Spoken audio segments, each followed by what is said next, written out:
नमस्कार. काल पंचायत समिती गणाचं आणि जिल्हा परिषद गटांचं आरक्षण जाहीर झालं आणि शहरी भागातल्या अनेकांनी गुडघ्याला बाशिंग बांधलं.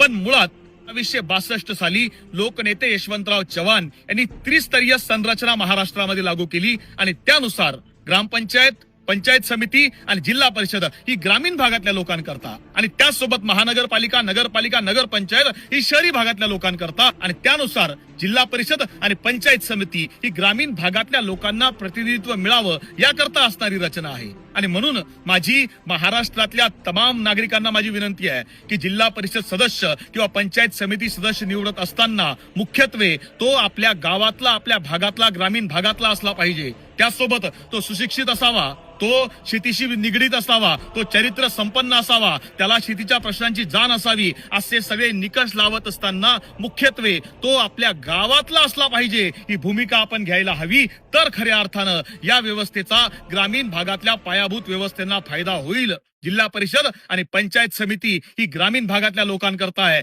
त्यावर आयात उमेदवार लादून शहरी भागानं अतिक्रमण करू नये ही गोष्ट आपण लक्षात ठेवायला हवी. धन्यवाद. जय जिजाऊ, जय शिवराय. बने रहे और देखते रहे आजाद भारत न्यूज़ 24।